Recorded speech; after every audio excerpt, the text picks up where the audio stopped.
right, I think we're going to get started. Good afternoon, everyone. My name is Charlie Hamadani. I'm the Community Relations Specialist here at Family Health Centers of San Diego, and it is my distinct pleasure to welcome everyone to our first Spirit of the Barrio webinar of 2021. As you can see, we're not in person yet, and we're going to continue the webinars until it's safe for us to gather back in person, and we really look forward to that. In the meantime, we thank you for joining us. As a reminder, this webinar is going to be recorded and will be made available via our website early next week. I am also going to send attendees an email with a link as well at that time early next week. So let's get right into it. First, I would like to start off by thanking our amazing family of Spirit of the Barrio sponsors. Without the generosity of these sponsors, today's event would not be possible. I want to encourage you all to support these organizations during this challenging time. All of these partners have been wonderful to work with. They truly care about our community. And I want to start out by first thanking our core zone level of sponsors.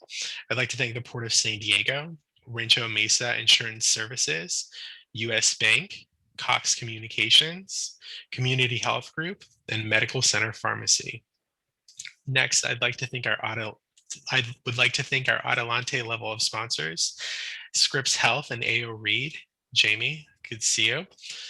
I'd like to thank our Fiesta Grande level of sponsors, Aetna, Blue Shield California Promise Health Plan, BAE Systems, Kaiser Permanente, Imaging Healthcare Specialists, Mitsubishi Cement Corporation, SDG&E, Molina Healthcare, Sharp Healthcare, and UC San Diego Health.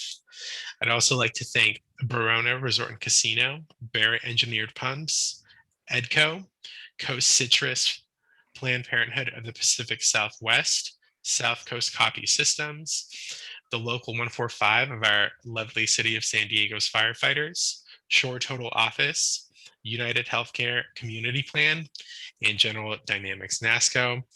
And last but not least, I'd also like to thank Aztec Fire and Safety, Patterson Palm, David S. Tam, Financial Advisor at Edward Jones, and Waxy Sanitary Supply.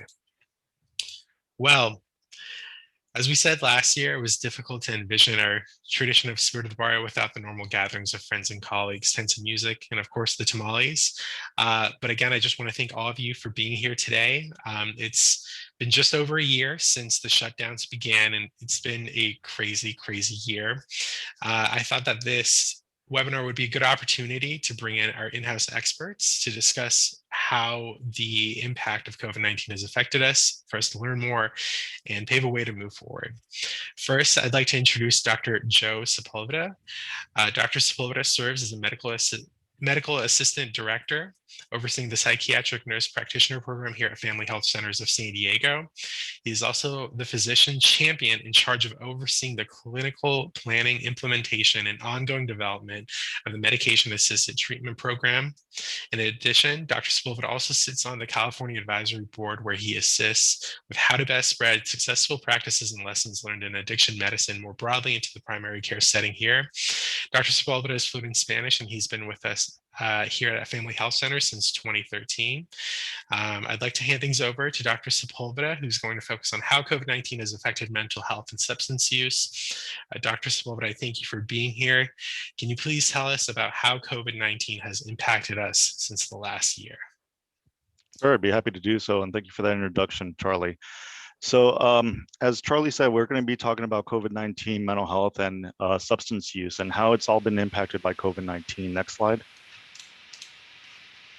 So one of the things I remember vividly, and I'm sure everyone can relate to this, is sometime around November 1st, 2019, we turned back the clocks. And whenever we turn back the clocks, we have quite a few days ahead of us where we feel disoriented. Next slide. But shortly after this, on January 2020, we had our first case of COVID. Next slide. And it really literally felt like we woke up in the twilight zone ever since. Next slide. We went for this little virus, which is on the top middle part of this slide. We went to racing for a cure, which is on the left, or the vaccine, to misinformation, which you can see on the right. And if everyone would have been a wooden Pinocchio character, it would have made life much easier to distinguish what was real and false. But unfortunately, we didn't have that luxury. We went to lockdowns, which really changed the way of life and how we live and its impact on our mental health, to the masking, and then unfortunately the mass ICUs full with patients and death toll that we've seen. Next slide. So this number has grown, unfortunately, but when I was putting this PowerPoint together, you could see here that the global cases have reached 118 million cases with 2.6 million deaths. And here in the US at that time, we had 29 million cases in the US with 530,000 deaths. Next slide. So how has this affected our mental health? And to put it in context, prior to the pandemic, 1 in 10 Americans suffered from depression and anxiety. The most recent numbers show that 4 in 10 Americans suffer from anxiety and depression, and which is depicted on the next slide, Charlie. Apologies, it's a slide after this, but really what led to, go back, Charlie. Really what led to a lot of the anxiety and depression that we felt throughout the pandemic has been the isolation that we felt and living in our individual islands and what that meant.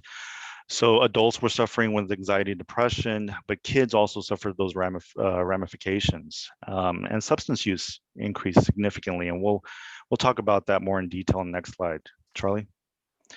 So if you can see here, people often think of depression and anxiety as their own individual diagnoses, but a lot of the majority of the time we attend to both at the same time. And just like you see in this Venn diagram, they go hand in hand with each other, and the treatments go hand in hand with each other. Charlie?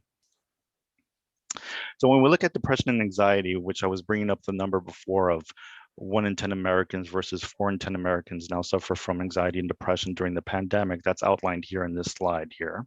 Next slide. And these are all going to be variations on the effects COVID had on depression and anxiety, which you can see here.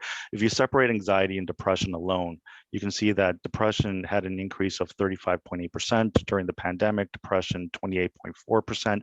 But again, remember that these diagnoses usually come hand in hand and intersect each other. And when you take both into consideration, you'll see that 41.1% of Americans are suffering from this condition during the pandemic. Next slide. When we look at age, this is an interesting slide. We see that ages are affected disproportionately. Younger cohorts were affected more so during the pandemic from 18 to 24. We also saw an increase in substance use in this cohort, greater than we saw in the elderly cohort. But nevertheless, all were affected, and we all had higher incidences of anxiety and depression across the board from 18 all the way to 65 and above. Charlie, next slide. Job loss was a major impact. Obviously, when you lose your job, there's an incredible amount of stress that one deals with, and coping mechanisms can sometimes be exacerbated, leading to clinical depression and anxiety. And you can see here that households that suffered job loss had 53.4% a response rate of indicating that they had significant anxiety and depression that they were facing versus those that didn't have any job loss. But even those that did not have job loss, you could see here, just because of all the changes that happened with the pandemic, 31.8% of those suffered from depression or anxiety that was affecting their lives on a daily basis. Next slide. Income also played a significant role here. Now this slide breaks up the impact major depression and anxiety had on an individual as categorized as major and minor. And you can see here, for those that made less than $90,000, they had a higher likelihood of being negatively impacted in a major way from depression and anxiety, with those making 40,000 or less constituting 35% of the people that were surveyed, 40 to 89, 21%. And you can see that higher income brackets had less at 17%. Charlie, next slide. Males and females were also affected differently when it came to depression and anxiety. Women suffered more than men at 49% versus 40%. Now, historically, women have always suffered from depression and anxiety at a higher rate than men. But what we saw in the pandemic was that this was really life-changing for women in general. They had to assume the role of not just raising children, but having to decide whether or not they had to leave the job because of lack of support. Single mothers really had a very difficult time. And even those that were married and had a spouse to support them, we often read about how women were unconsciously forced back into the role of the primary household caretaker, whereas the male assumed all the other traditional roles. So that took quite a toll in women. Next slide. Race and ethnicity also played a significant role during the pandemic as far as who was affected by depression and anxiety and the severity of that. And you can see here in this slide that those non-Hispanic Blacks, Hispanics, and non-Hispanic Blacks, Latinos suffered significantly more as far as depression and anxiety goes during the pandemic than white and Asian counterparts, at least when this slide took place. There are reports that Asian descent is suffering significantly more depression and anxiety symptoms, and you can see that in the recent news with a lot of the stigma that was associated due to the COVID toward East Asians. Next slide. Essential and non-essential workers also took a significant toll during the pandemic. We asked a lot from essential workers, and a lot of our essential workers were at the lower income bracket in order to make our lives continue to move forward during the pandemic and provide the essential services of having the grocery stores open, making sure that hospitals continue to run with all in conjunction with our medical colleagues, and just the every day-to-day life things that take place. So if you look at the far left here, you can see anxiety and depression for those essential workers, which is in the dark color. 42% suffered from depression and anxiety versus those that did not have essential worker positions, 30%.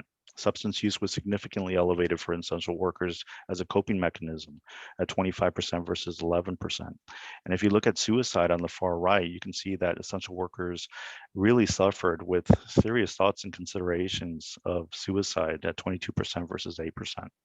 Charlie, next slide. So let's shift the focus a bit from anxiety and depression over to substance use and how COVID had an impact on that. Next slide. This is a chart here that depicts overdose deaths in California and the United States. And as you can see here, there was a steady rise in deaths from 2015 to 2020. And we were making some headway at a national level with all the interventions that we were putting forth for the opioid and combating the opioid epidemic. But right in January 2020, which was the index case of COVID, you can see that both in California and the US, we just shot up as far as overdose deaths went. So it's been a major problem to contend with, and not just from an opioid standpoint, but all substances in general. Next slide. Now, looking at substance use disorders and COVID specifically, there's an NIH study that I'd like to cite, which indicated that any individual that suffered from a substance use disorder was more likely to contract COVID-19, had a higher rate of hospitalization at 41% versus 30% when they did contract COVID-19, and had a higher death rate at 9.6% versus 6.6%. And why did they have a higher death rate and hospitalization rate? Well, a lot of that has to do with what I'm going to outline on the second bullet point, which is the disparities in care that individuals of minority descent, minorities were unable to access healthcare, but also because substance use disorders in and of themselves cause a lot of health sequelae. So this study looked at both the health sequelae and race, and what impact that had as far as hospitalizations and deaths. So when they compared African Americans to whites with opioid use disorder, African Americans were 4 times more likely to be COVID positive than whites. They were more likely to have hypertension, diabetes, cardiovascular disease, and renal disease in conjunction with their opioid use disorder, which put them at a much higher risk category for having the increase in hospitalization rates and deaths due to COVID. Next slide, Charlie. How about ER visits? What did we see? Next slide. So across the board nationally, we saw an increase in mental health conditions, suicide attempts, intimate partner violence, child abuse and neglect, and overdose deaths, as well as substance use across the board at all ERs nationally. So what are some signs that you may need some help? So the first thing to remember when it comes to depression and anxiety is that stress is a normal physiological and psychological response to demands of everyday life. Everyone reacts differently to situations, and it's normal to feel stress and worry during moments of crisis. But the multiple daily challenges and the longevity of what COVID has caused has really pushed people beyond their ability to cope with things like helplessness, sadness, anger, irritability, anxiety, fear, concentration changes, appetite changes, and sleep disturbances, and the development also of thoughts of self-harm. So if you're contending with any of these, and the general rule of thumb in mental health is if it's lasting for several days in a row and is causing problems in your life, in your daily living, then you should really seek help. But in general, I would recommend that if you have any concerns whatsoever, just go and see a mental health professional and get screened for any possible intervention that could take place. Now, when it comes to substance use, the one thing I want everyone to realize is that this is a very treatable condition. It is a brain disease and it should be treated like a chronic condition. If you're able to do that, you have a lot of success in combating this illness. And we've seen that happen here at Family Health Centers when we've launched our medication assisted treatment program. A lot of individuals do very well with evidence-based treatment. So if you're suffering from a substance use disorder, if you have concerns about someone's substance use, if you start noticing changes as I've outlined here, such as problems in school or work, neglect in appearance, changes in behavior, all of a sudden people are having money issues. In other words, they're acting categorically different than what they normally acted like in their daily lives. It may signal there's a problem. Have them come in and get help. And of course, seek emergency services if something acutely if there's an acute concern for danger. And some of those acute concerns when it comes to substance use is changes in consciousness at the time that you see the individual, slurred speech, trouble breathing, which may indicate an overdose from opioids. If you have a seizure or a convulsion, or troublesome psychological changes such as you're hearing voices now that you never heard or you're extremely paranoid. Next slide. So how do we access help? Next slide. In general, if you're employed in an organization, I recommend that everyone look into the employee assistance program. They may be able to refer you to a mental health professional or counseling if need be. If you're a Family Health Centers of San Diego employee, contact the wellness department here. They have support. If you have access to a primary care physician or mental health provider that you're already seeing, reach out to them. They have a lot of accommodations at the present time with COVID, telephone visits, video visits, online appointments that you can schedule, so on and so forth. Next slide. At a local and national level, you can reach out to NAMI. You can reach out to SAMHSA, which is Substance Abuse Mental Health Services Administration, the National Suicide Prevention Lifeline, Optum San Diego, that can also provide access to mental health and substance use disorder services. 211 San Diego is a great resource, and the crisis text line where you can text as well for those that are younger millennials and are more accustomed to doing that. Next slide. And how do you access help here at Family Health Centers of San Diego? Well, you can access help through the mental health referral line, which I've outlined there, the substance use disorder referral line, or you can reach out to the primary care provider for which you have established care with, who can also do warm handoffs to mental health providers within our organization or substance use disorder services. Next slide. And I'll leave it there. All right. Well, thank you, Dr. Sepulveda. I appreciate your commentary. It's very, very helpful. I would like to set up Dr. Dane Crockford next. Just one second. All right. And Dr. Dane Crockford is a licensed clinical psychologist and serves as mental health manager here at Family Health Centers of San Diego. He has been practicing at Family Health Centers of San Diego for almost 5 years. He is passionate about connecting across disciplines, which has led him to apply to the Academy of Integrative Health and Medicine Fellowship, where he is preparing to complete a 2-year program in integrative health and medicine. He's trained in family systems, EFT, EMDR, mindfulness, and yoga, and he is currently working with a multidisciplinary team to help broaden the scope of integrative wellness services offered here at Family Health Centers of San Diego. Dr. Crockford is passionate about leveraging technology to solve problems. And before completing his Psy.D, Dr. Crockford earned his BS in aerospace engineering and worked both as an engineer and IT consultant. Long story short, he's very smart. Dr. Crockford is also a lifelong helper committed to making integrative health care a reality across all of our communities, especially here in San Diego. Dr. Crockford, with everything that we just learned, from Dr. Sepulveda, what are some things that we can do to move forward? I'm going to hand things over to you now. Thank you so much. All right, thank you, Charlie, for that wonderful introduction. It's really an honor to be here to speak with you all today about a subject that is really near and dear to my heart, which is mental health. And mental health has really taken, I think, a front and center place during this difficult time that we're all going through. So I want to talk with you guys a little bit about, obviously we're all dealing with many stressors right now, but there's a few that I think are helpful to hone in on, both because of their prevalence and importance, but also because they're things that you have some ability to impact yourself. I also want to touch on a concept called the circle of health, which I think is a really useful way to just conceptualize health in a more holistic way. We'll talk about some things that you can do, both preventative and first aid type style things that you can do at home on your own to help deal with some of these concerns. Some warning signs to look out for, as well as touching briefly on the difference between the sympathetic and parasympathetic nervous system responses. I promise I won't go too much into it. And then a little breathing exercise at the end that I hope you will all enjoy. Next slide.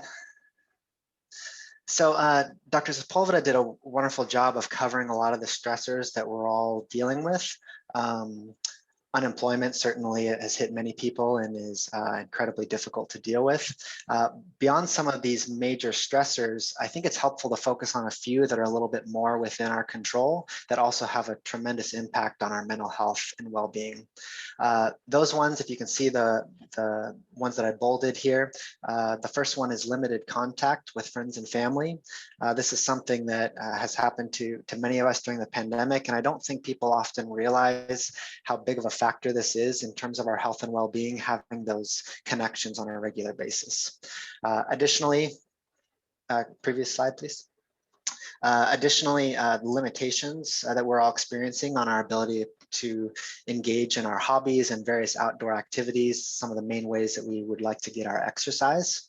And then finally, a decrease in our ability to have boundaries in our day-to-day and especially our home life.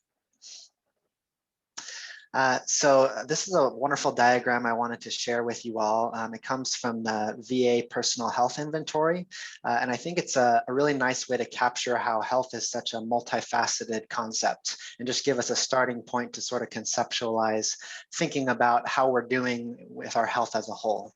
So as you can see at the center is you, or in this case me, and then the first layer of health around that it would be mindful awareness. And what that refers to is your awareness of what is going on within your body, within your emotions, and in your mind. Are you aware when your body is signaling you that you might need more rest, that you need to eat, that you need to move and exercise, or you need to rest? Are you aware when you're experiencing some sort of emotional turmoil or your mind is cloudy? And if so, are you taking appropriate steps to address those issues? Additionally, around the outside, you can see there's 8 domains, which I think are really helpful to focus in and consider different areas of our life. Many of us are doing well and okay in many of these areas, and I think most of us have a few that we could probably improve upon. A few of those include moving our body, so taking the time to be active in some way, taking a look at our surroundings. Are our home surroundings or work surroundings, do we feel physically and emotionally safe in those places? Personal development goals. Do we have a sense of purpose or a goal that we strive toward, either personally and professionally, that adds some additional meaning to our day-to-day life. The type of food and drink that we consume. Are we eating things that nourish our bodies, or things that maybe cause us to have a crash at the end of the day, or experience some additional fatigue, even inflammation? Recharge, I think, is a really a big one, because it's not emphasized for the most part in American culture, in my opinion. But are we taking adequate time to rest? And when we do take the time to rest, do we feel rested at the end of it? Or are we staying in more of a restless state? How do our relationships look with family, friends, and coworkers? Spirituality can be a really big one for many people, and many folks find that very helpful in coping with the stress of these times. And then finally, the power of the mind. The mind can be a wonderful tool to help heal us and guide us in the right direction. It can also create problems for us if we're not paying attention to certain thought patterns that have become prevalent for us. The ring that you see outside of that says prevention and treatment, and that refers to utilizing the health services that are available, whether it's that keeping up with your primary care appointments or connecting with a mental health professional. And then finally, around the outside is a sense of community. I think we all really need and benefit greatly from being connected with a community and having that additional support available to us as needed.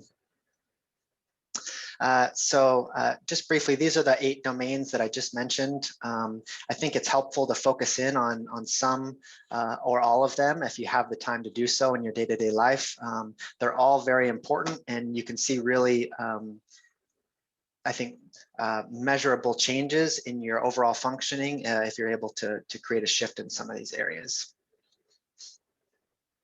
So one way that you could do that, this is another example from the personal health inventory. If you have the time to do so, it can be great to look at each of these areas individually, whether it's on your own or with the help of maybe a mental health professional. And you could consider rating yourself in each of the categories. How am I doing in terms of moving my body? How am I doing in terms of rest or in terms of nutrition? And then how would I like to be doing in that area? And if there's a discrepancy between those two, you might consider what are some changes you could make to help you get to that goal level for your health. This is something that we do all the time in mental health that I think is really useful, is just focusing in on what are some of the actionable steps that can be taken to reach some of these health goals. So what are some other things we can do? You might be listening to this thinking, well, that's great that we have these 8 domains. That's wonderful, but I'm just trying to get by. I'm just trying to make sure my kids get fed and to bed on time, and I'm trying to keep up with my job and all this stuff. I don't have time to do that. So I wanted to simplify it and also just give a few key things to focus on to make sure we all stay on track. This is a mantra that I really like to use with many of my clients, and I use for myself as well. For me, it helps to really simplify the point of focus. So if I'm feeling overwhelmed, stressed by what's going on, I just try to remember: connect, move, and learn. If I can do some combination of these 3 things, then usually I'll be doing okay, and I'll be able to move on to the next day and keep up with, with my responsibilities in my life. So what I would recommend as a preventative strategy is to really prioritize 3 activities, if possible, 1 from each of these areas, that you do your best not to compromise in your life. Really be proactive in putting these at the forefront of your time and your your daily schedule. So one of those might be connecting in some fashion, whether it's time to talk with a loved one or meet up in some sort of socially distanced gathering. Even just talking on the phone is fine. Something that's movement based. This can be hard for some of us, but movement I've found to be one of the most impactful things that we can do that has immediate results on our mental and emotional well-being as well as our physical. And so finding a way to get out and move your body can have a tremendous impact on your resilience when you're dealing with the stress levels that we're all currently dealing with. And then finally, support your mind. I think one of the best ways to do this, to keep your mind focused and engaged, is to try to learn a new skill. It's possible in many cases, I think, to even combine multiple of these areas into one activity. I like to do martial arts. My girlfriend likes to take dance classes. those are examples of things that can actually incorporate all of these into, you know, 1 hour and a half class or training session where you're learning something new. So you're mentally stimulated, you're moving your body, you're connecting with the people that are there, and incorporating these on a regular basis can make a huge difference in just staying on track and making sure that you're able to keep up with the things that are most important to you. Additionally, I think it's helpful as a first aid to identify a couple of immediate short-term coping skills that work for you. And it's different for different people, but just a few things if you're having a particularly stressful day, feeling overwhelmed. You want to have a few go-tos already identified that you know work for you. For some people, it might be a breathing exercise. For others, calling someone that you trust, a loved one. It could be listening to music, spending time with a pet. But you want to have those in mind, ready to go, so that when your mind is cloudy, you feel overwhelmed and stressed, you know exactly where to go. And then finally, I wanted to comment briefly on boundaries. I think that's the third area where we can have some of the largest impact on our health during these stressful times, especially because we're all spending more time at home in close proximity to our loved ones and fellow housemates. Things can get tense. We're all under a lot of stress. So something to consider is how to set healthy boundaries at home. And just for context, a rigid boundary might look like, you know, being standoffish, being controlling toward others, being unwilling to be flexible or accept help from anyone, versus the flip side, which I think is equally unhealthy, would be the porous boundaries. That's where people are invading our space, invading our business, not respecting if we asked for, you know, for space or time to ourselves. Or conversely, sometimes we can be the ones who are invading other people's space. And I think that's important to be mindful of as well. So a healthy version would be finding a way to communicate what your needs and wants are to the people around you in a respectful manner, as well as accepting and respecting the fact that other people will have their own boundaries that you may or may not agree with. But this type of communication is one of the best ways to make your house an environment where you can recover, rejuvenate, and feel safe to be at your best. So, again, I think Dr. Sepulveda covered a lot of the warning signs well. So I just wanted to make the comment that these are symptoms that we've all experienced, I believe, to some degree in our lives, and maybe even more so during the pandemic. And these symptoms aren't in and of themselves a sign of mental illness or problem. But as Dr. Sepulveda said, these are things that, if we see an increase, it's a sign that our stressors are outweighing our ability to cope. And it's an indication that we might need to make a shift either in our stressors, if we have that within our power, or we need to find additional ways of coping in a healthy way with what's going on.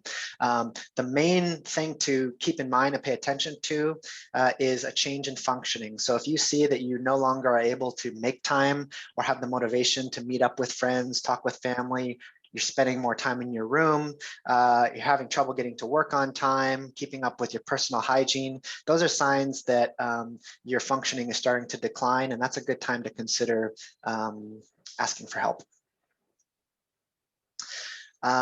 So this is a very important concept to be aware of, and that's just, what is our internal state of our body? You guys have all probably heard of the fight or flight versus rest or recovery. It's very common to spend large amounts of time in the fight or flight mode when we're in a very stressful situation.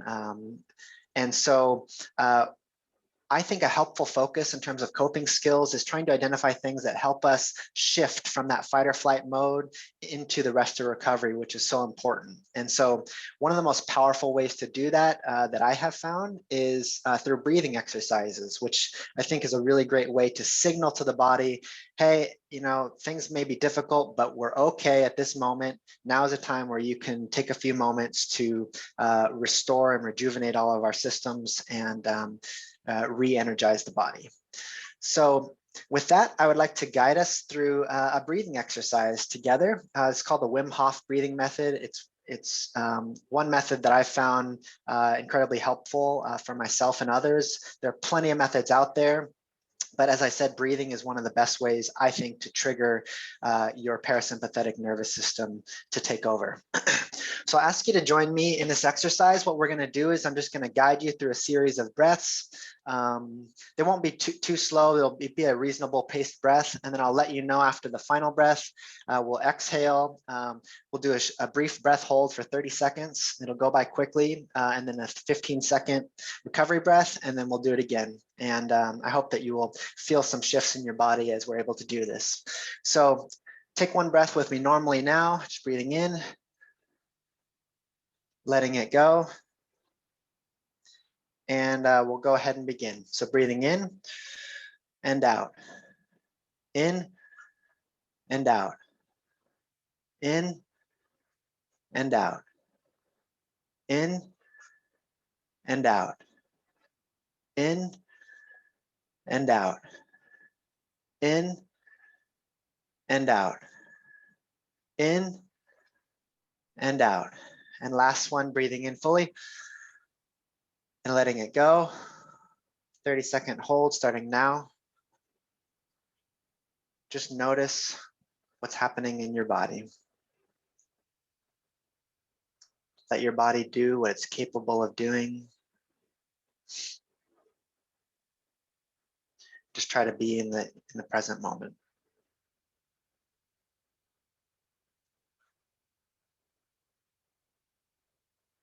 Take a recovery in 5, 4, 3, 2, 1. Fully in. Hold.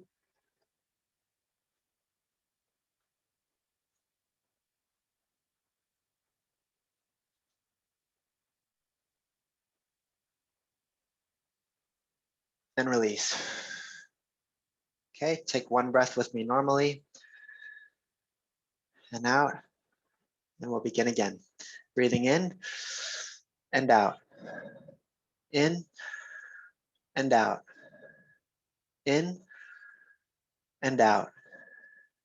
In and out. In and out. In and out. In and out. In and out. Last one, in and out. 30-second breath hold. Be aware of your body. Just notice your heartbeat. If you can, just allow it to slow down.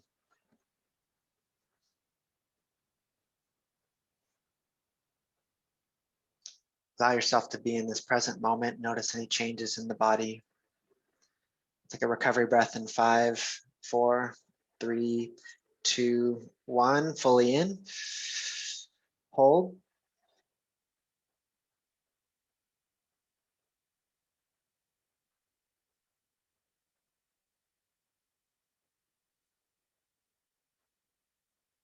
And release. Okay, take a breath normally. All right, last round together. Beginning now, breathing in and out. In and out. In and out. In and out.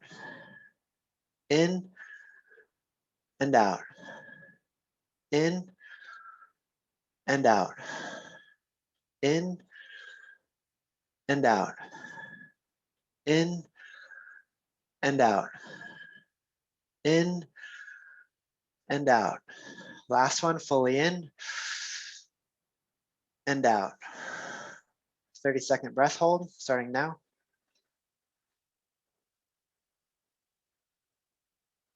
If you notice any tingling, any warmth in your body, that's totally normal. Let your body adjust.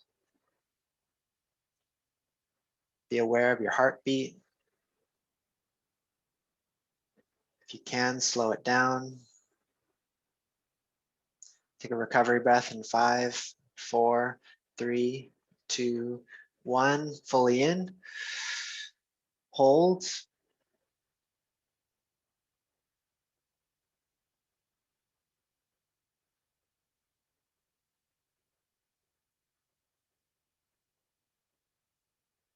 And release.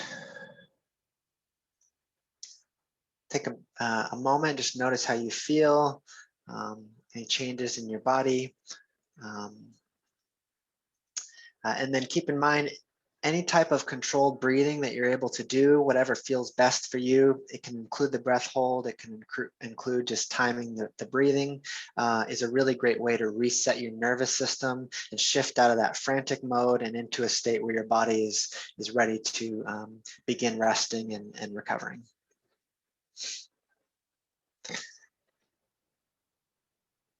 And with that, here are a few other resources you can consider that the PowerPoint will be sent out to the group. There's a free mindfulness program that's available through Palouse Mindfulness. There's also some great free material online. I highly recommend Yoga with Adriene. I'm a big fan of. It's free on YouTube, and other wellness apps and resources. So thank you very much for your attention. All right, thank you so much, Dr. Crockford. That was very calming and peaceful. I appreciate that, and I hope everybody else here enjoyed that as well. I'd like to open up the floor now to some questions and answers. If you notice, we have a chat box here in our Zoom. You can enter in your questions there as you'd like for both Dr. Sepulveda and for Dr. Crockford. I'll just give you guys a minute really quick to enter in any questions. And then we have already selected some of the questions that you had entered upon registration that we're going to answer as well. So I'll just start in just maybe 15 to 30 seconds.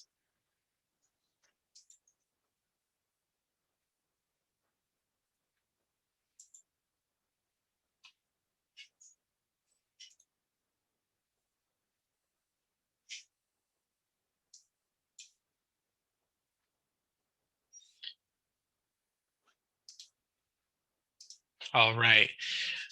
First question from our friends at Univision. We'll start out kind of a three-parter here.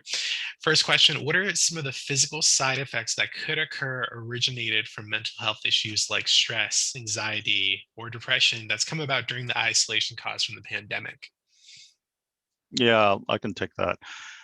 So it's a bit more complicated of an answer than I think is anticipated. We know if people struggle with chronic stress, anxiety, and depression, their immune system is affected. They're much more likely to be susceptible to illnesses, whether that be common cold to other issues. We also know that pain is affected by chronic depression as well. So people that suffer from chronic pain can have increase in pain manifestations, and those that don't suffer from chronic pain can also have that. Now, the other thing is that stress and anxiety, particularly depression and anxiety, can be harbingers of other medical conditions, such as thyroid disorder, or an underlying cancer, or other chronic immune issues that are happening, such as what you see in rheumatoid arthritis. So it would require a workup from a psychiatrist in order to distinguish from those entities. And it's always a chicken and egg discussion. You know, what came first? Was it the illness leading to the depression in those instances, or is it the depression that is by itself an illness that's manifesting in and of itself independent of the chronic condition? And that's still in debate by a lot of circles. So I hope that answers somewhat a question that brought about a much more complicated answer. All right. Dr. Crockford, anything you wanted to add on, or can we move on to the next question? Sure, I'll just add briefly that to Dr. Sepulveda's point, I think that it can often be overlooked that the stress in our body that is caused by chronic anxiety and depression can really contribute to inflammation and exacerbate things like chronic pain. Okay, so I believe we've covered a good deal already on the second question, so I'm going to just go ahead and kind of skip ahead to the third question here. Given that you cannot tell people to just relax, what would be the best message for people who are currently experiencing mental health issues now, possibly as a result of the pandemic, and possibly that these are individuals who are now seeing mental health issues for the first time? What would you say to this question? Dane, do you want to take it? Sure. So this is a really great question, because I think a lot of people find themselves in this position, and it's correct. Being told to relax is not really all that helpful. And so I think it's helpful, rather than trying to ignore the problems that are there, taking appropriate steps to learn to manage it is a really good approach. We covered a lot of ways to do that, but it can also include asking for help, reaching out for help if needed, but also identifying those key things that are going to help you manage your stress on a regular basis. So you're not going to have a day maybe for a while where you feel totally fine and great and you feel totally relaxed, but you know that you have those go-to activities or coping skills that will help you to get to a state where you're functioning, where you can be mentally and emotionally available for your partner, for your children, and concentrate while you're at work. I think in addition to what Dr. Crawford said, is that this really starts touching upon the border of stigma and how that's viewed, whether that be self-stigma. You know, I really don't need help. This is just something I can manage on my own, whether it's family stigma or whether it's institutional stigma, meaning, you know, at a national level or within your community that you're dealing with and how mental health is viewed. The important thing to realize, though, is if you feel like you're not doing well, you need to seek help from a professional to evaluate that. The sooner you can seek help, the better the outcomes are. You know, one of the things that comes to mind too when when I hear just relax, it brings to, I used to console for geriatric depression cases here at Family Health Centers. And one of the things we know is that depression is not normal with aging. A lot of people make the assumption because people are older, then, you know, depression may go hand in hand with that and retirement and all the changes in life that happen. But that's not true. If you're struggling with depression, even at a later age, you should seek help. Another thing that we see as well is pseudo-dementia and elderly, which means that concentration and memory can be affected by depression, and that can be resolved by treatment of depression and anxiety through pharmacologic treatment or through therapy-based treatment. So assumptions often get made in that population. So, and I would just recommend that if you see changes happen, again, seek professional help. And, you know, the best outcome is there's nothing to worry about, or they would follow up with the patient to make sure that they're okay from all age spans, or they would, you know, tell you that there's an issue that needs to be addressed. Thank you. So I'm really interested to see what both of you have to say about this next question. So today we've talked a lot about how to spot signs and signals and what are signals of concern. This person has asked, can you go over strategies on how to start these conversations in friends and family? And so what I would say is, this person is saying, okay, we've gone over, you know, what to look for. Now, if we do already see this in loved ones, what are some strategies that we can use in approaching these individuals that we care about to talk to them? I really, really love this question. And so a couple of my thoughts on it, because I think we all would want to see our families thrive, and it's not always an easy conversation to have. In my opinion, I think it starts and ends with connection. So in order for people to be receptive to what you might have to say, to your suggestion, to feel safe with you, they need to feel like there's a connection there that's not based on, well, you know, I want you to do this, or I think you should do this, or I disagree with what you're doing. That puts people on the defensive. And so first and foremost, just establish that human connection with someone by sitting and talking to them about, you know, what's important to them, what's going on in their lives. After that, I would say be an example. People are much more likely to follow your example than they are your advice. And so if you can demonstrate that you're taking some healthy steps and even share with them what your experience has been, I think that's a really great way to open the door to the conversation versus focusing on the other person and what they need to be doing differently. Yeah, you know, I would just echo that. if you approach it with an open mind, whereas you want to hear the perspective of the individual that's going through the change, then that's a much better way to approach things than to force upon your views and your thoughts of why the changes are happening and what they can do to fix it. If you approach it with that open mind and you listen to what their struggles are, then not only will they feel more connected to the person and the family member that's concerned and interested in their well-being, but they're going to be much more likely to engage in treatment or accept the recommendations that there is a change that's going on. So. Thank you. All right, next question here. How are pandemic conditions impacting children's social development and mental health? And so just for some context, like I'm sure everybody knows this, schools have been shut down, children, playgrounds for a large part of the year were shut down, they're staying home. So with the impact of the pandemic, how has all of this affected our children? I imagine the impact has been very significant on the kids, just as, you know, with many adults. And I think the kids are very much affected by what's going on in their household and with their parents, of course. I think kids are also very resilient, which is a wonderful thing. But one of the really difficult things is that kids are so social and so playful, and they're so limited right now in terms of their ability to interact with their peers, to participate in activities that are enjoyable and important to them.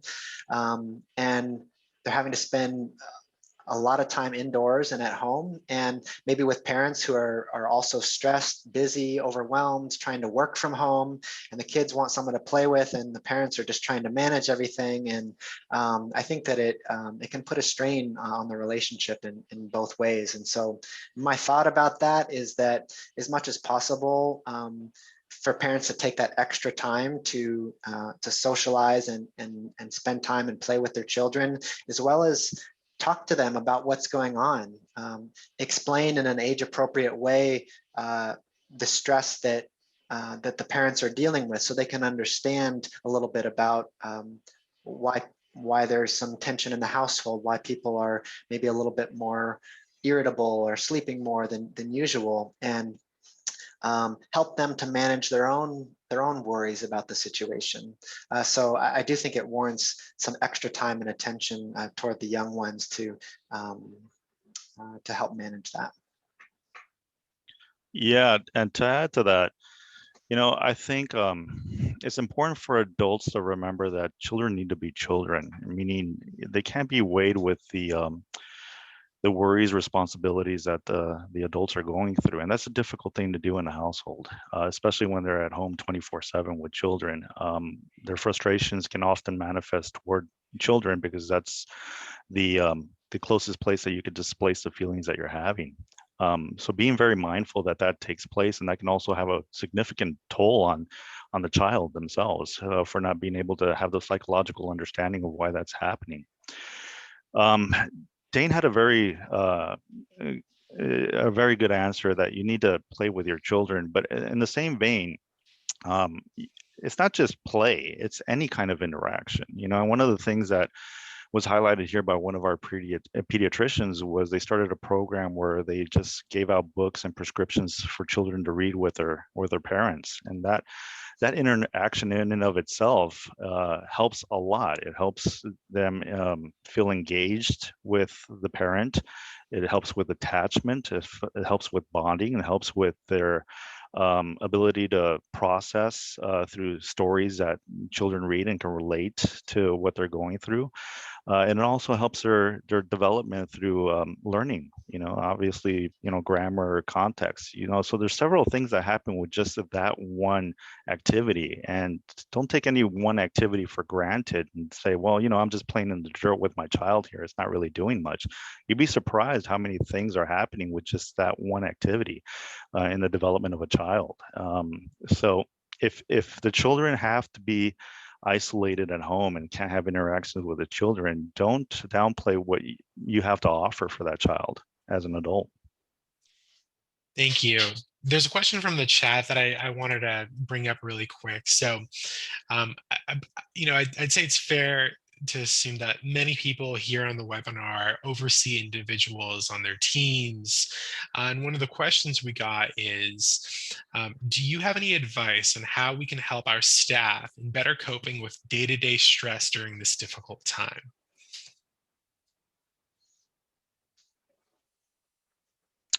So, from a physician standpoint, this pandemic has been really traumatic for a lot of individuals. We've had patients that we've lost to COVID that many of us have developed relationships for. We've seen people, unfortunately, develop poor coping mechanisms when it came to substance use and fatal overdoses. We've seen family members suffer as well because of losses that they've had. Family dynamics, we've seen people that have had food insecurity, and the toll that takes on a provider who feels an incredible need to alleviate that suffering for individuals and families. I mean, that's really why we signed up to be who we are and provide the services we provide. So, full disclosure, I think we're still trying to figure that out as providers. How do we cope with this, and what can we do to alleviate a lot of the feelings that we've had? And I think one of the things that we can do as providers is really have an open dialogue with our colleagues about the day-to-day struggles that are happening. That can be very therapeutic. If there's an opportunity to develop Zoom meetings with colleagues that are going through the same struggles, that helps a lot. We use that technique all the time when it comes to substance use disorders and individuals that are going through the same struggles, and it's incredibly beneficial, and the data supports that. So I think those are the best ways, because it's difficult for a healthcare provider to go in and load this to a family member or someone that's living with you, or a spouse who is not going through the same situation. I mean, they want to be there to support you, but it can be hard to relate. So if you can get together with colleagues, I think that helps a lot. And Dane, I'm sure you have some other suggestions.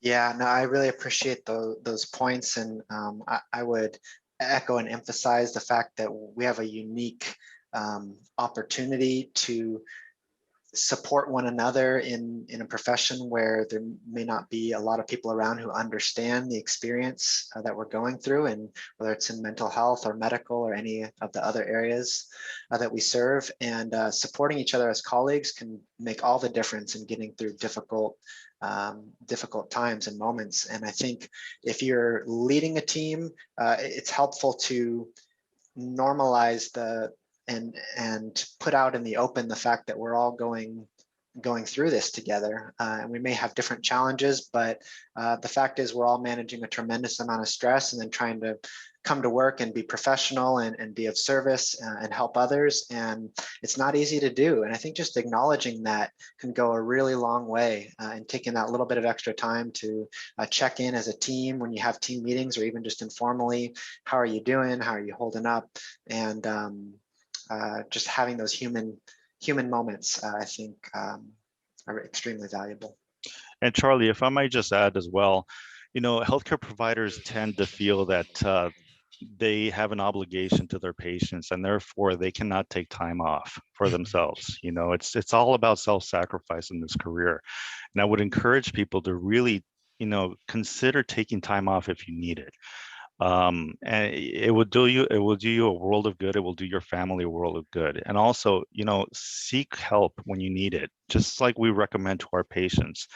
There's no reason why we can't take our own advice and our own prescriptions for R&R that we give our patients for ourselves. We should really take what we recommend to heart for ourselves as well. And if you see a colleague that's struggling, don't feel that you're offending the colleague. I mean, tell them what you're really witnessing and what you're seeing, and offer not just the support that Dane and I offered, but also, give them a hint that maybe they need some time for themselves, and that will help a lot as well.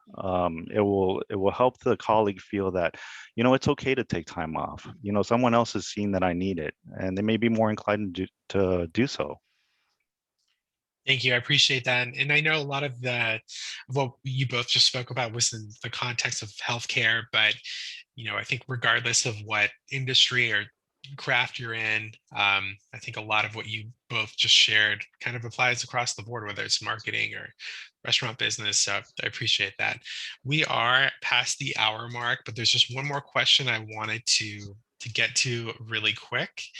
And it's, what is the number one thing I can do to stay well during the pandemic? I wish there was a number one thing that you could do. I think we've highlighted how complex this issue of mental health, substance use, and the pandemic has been. If there's one thing that I can think of is keep a pulse on what you're really feeling and be truthful with yourself as to what it is that you need in order for your own individual self and for your family. And don't feel that if you need to for example, take time off, or you need to do something, get out for several days. Don't feel that that's selfish in any way whatsoever, or that's going to be viewed wrong. That's the best thing that you could do, not only for yourself but for your family. It'll help you be present. It'll help you be in the moment. It'll help everyone else's mental health as well if you're well. In other words, if there's a flood and people are calling for help and you have a boat, save yourself first, and then you can save other people.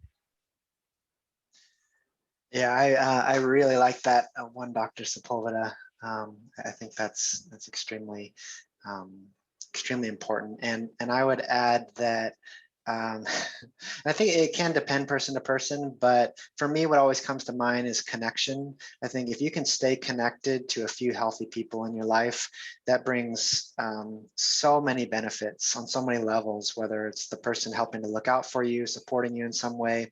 To me, it can really be a lifeline. And so making sure that you are staying connected with the people in your life that you can count on, or if not, making a connection of some kind, I would say that that would be my number one thing.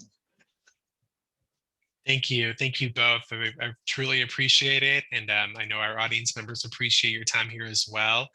I want to thank everyone for joining us today. As always, I'd like to remind you that our webinar will be shared with you early next week, both the recording and the slides as well. Please feel free to share that with others as you wish. And I want to thank our fantastic family of Spirit of the Barrio sponsors for supporting our work here at Family Health Centers of San Diego. Since March, we've done a lot here. We've opened up 4 major COVID testing sites. We're rolling out vaccination sites. We've kept all of our clinics open, and we've offered telehealth options. We've done a lot, and I'm really proud of our organization. And all of that's been possible with the support we get from our sponsors here. So with that, everybody, I wish you a happy and safe weekend. Have a great one, and we will see you at the next Spirit of the Barrio webinar. Thank you very much.